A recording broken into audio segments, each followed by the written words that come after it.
Arc-en-ciel de bonne humeur, mes chéris love. Je fais cette vidéo-là puisque je voulais faire un petit complément sur la vidéo de Saint-Valentoche. Parce que oui, pour des raisons que nous connaissons, je ne vais pas citer le nom du type. Ça ne sert à rien de le vitaliser, c'est rien à moi. Donc voilà. Et en fait, à l'heure des réseaux sociaux, les gens passent leur temps à montrer leur bonheur. Ça veut dire que c'est comme si ils avaient besoin des réseaux sociaux pour valider qu'ils sont heureux, pour valider que tout va bien. Moi, je pars du principe que du moment où tu es... non, j'aime bien rentrer dans les feuilles. Du moment où tu es heureux, du moment où tu es bien dans ta peau, que tu es bien dans ta tête, tu n'as pas besoin de poster 24 000 photos pour montrer que ça va, que tu es G, que tu es bien. Parce que on ne se rend pas compte, mais quand on montre aux gens ce qu'on a, on fait parfois naître un malaise chez eux, un mal-être. Et puis, ça peut aussi attiser la jalousie, l'envie. Et après, les gens te disent « Ah ouais, moun ka fait moins mal, c'est moun la yo pas aimé moins. » Oui, mais les gens ne t'aiment pas, les gens t'envient parce que toi-même, tu t'exposes. Et ça revient à ce que je disais la dernière fois dans la vidéo où je disais que ton premier ennemi, c'est toi. Parce que toi-même, tu alimentes le moulin. Tu donnes du grain au moulin des gens pour qu'ils puissent t'écraser. Donc, finalement, la discrétion, c'est pas plus mal. Bon, après, moi, je suis madame. Voilà, j'expose pas ma vie privée. Je montre pas les photos de avec qui je suis, où je suis, etc. Si ça m'arrive de montrer un endroit où j'ai voyagé, je suis toujours seule sur la photo parce qu'il s'agit de moi. Si tu viens sur mon profil, c'est mon profil personnel, donc je parle de moi. Après, chaque personne fait à sa guise, mais c'est pas pour ça que je montre qui sont les membres de ma famille. C'est pas pour ça. Voilà. Donc après, chaque personne fait comme il veut, mais je pense que préserver sa vie privée, contrôler le flux d'informations qui circulent sur nous, sur la toile, c'est une bonne chose parce que ça limite les gens, en fait, ça limite le mauvais œil, ça limite le fait que les gens, ils veulent te détruire ou ils veulent t'envier pour rien du tout. Je crois que au lieu de rester concentré sur ce qu'on publie, sur ce qu'on dit, sur ce qu'on montre, on doit plutôt se concentrer sur le fait de vivre pleinement, apprécier le moment présent, apprécier ce qu'on fait et ne pas vivre à travers un écran, derrière des vidéos. Des fois, on est tellement en train de filmer ce qu'on fait, ce qu'on vit, qu'on ne le vit même pas bien. Moi, je me souviens, j'avais fait le saut à l'élastique au pont de Pont-Saunas. Donc, à l'époque, j'étais directrice saisonnière dans une résidence de tourisme. Donc, bon, ça fait longtemps. 2010 ou 2011, enfin, bref. Et c'était une expérience juste trop géniale. Mais s'il me fallait prendre des photos en selfie, essayer de me filmer pendant le saut à l'élastique, mettre mon téléphone dans une pochette et tout ça, j'aurais pas vécu mon expérience de saut à l'élastique comme je l'ai vécu. Pareil, j'ai fait du parapente.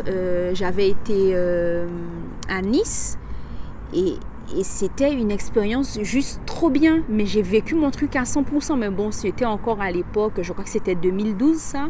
On n'était pas dans les réseaux sociaux comme maintenant. On passait pas notre temps à se filmer, à tout le temps prendre une photo, à tout le temps vouloir capturer l'instant. Et finalement, à tout le temps vouloir capturer l'instant, on ne vit même pas l'instant. Et après, quand on revoit le truc, on se dit « Ah ouais, c'est vrai, j'ai fait ça. » Mais sur le moment, on n'a même pas savouré, on n'a même pas apprécié ce qu'on a fait. Donc, je pense qu'il faut qu'on se déconnecte des fois pour pouvoir mieux apprécier ce qu'on vit. Et après, je pense que quand on s'aime suffisamment, on doit pouvoir en protéger notre vie privée, on doit pouvoir en protéger notre intimité.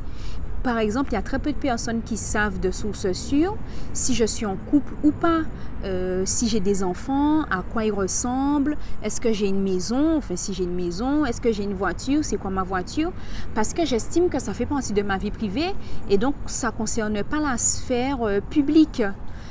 Après, je peux comprendre qu'il y a des gens qui ont la rage et qui veulent montrer qu'ils ont réussi, qui veulent montrer qu'ils sont heureux, qui veulent montrer... Mais ça sert à quoi? Ça t'empêche, toi, d'apprécier pleinement ton truc parce que tu es tellement en train de faire des photos pour montrer aux autres que finalement, tu es étranger de ton moment. Tu ne profites pas de ton moment, en fait. Donc, moi, je pense, la meilleure chose à faire pour se protéger, c'est de ne pas exposer sa vie privée, de garder son intimité pour soi, en fait. C'est pas parce que je suis cachotière, c'est pas moi, je suis le genre de personne, je n'ai pas de secret, je n'ai pas de tabou, je m'exprime sans langue de bois et souvent on me dit ah ouais, tu es cru. Mais c'est comme ça, j'ai choisi d'être comme ça dans cette vie-là. Peut-être que dans une autre vie, je serais autrement, mais c'est comme ça. Et je respecte aussi les personnes à qui ça plaît d'exposer leur vie privée, leur intimité. Mais après, l'habiter à zone dewa, quand vous postez vos problèmes de couple, vos engueulades, vos frustrations et qu'après les personnes se servent de ces émotions-là pour vous détruire, vous ne pouvez vous en vouloir qu'à vous-même. Parce que c'est eux mêmes qui mettent bité à zone dewa. Vous êtes les seuls fautifs, en fait. Vous êtes les seuls responsables d'avoir montré et après que les gens viennent dire par rapport à ce que vous-même vous avez posté, vous pouvez vous en vouloir qu'à vous-même. Et puis après tout, ils n'ont pas besoin que vous postiez quoi que ce soit, les gens, pour faire des rumeurs, pour faire des ragots. Quand les gens, ils n'ont rien à faire dans leur vie, quand ils s'ennuient et surtout quand ils sont malheureux, parce que souvent, les personnes qui cherchent à détruire, elles sont malheureuses. Ce sont des personnes qui sont blessées. Je ne les excuse pas, mais c'est comme ça. Donc moi, je pense que dans notre vie, on doit vraiment faire attention, même si on est en 2021 et qu'il y a la technologie et tout ça, on doit vraiment garder, conserver notre jardin secret. Et même par rapport à la personne qui partage ta vie, il y a un jardin secret, il y a des choses qu'on ne peut pas dire à l'autre, il y a des choses qu'on ne peut pas raconter, il y a des choses qu'on doit garder pour soi. C'est comme ça. On doit cultiver notre jardin secret et c'est très important. Donc, si vous voulez...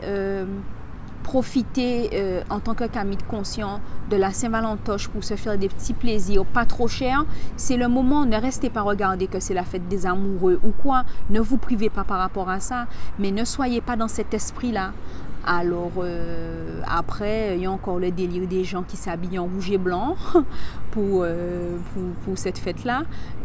N'oubliez pas, nous avons nos traditions. Là, on est en période de carnaval, même s'il n'y a pas de défilé.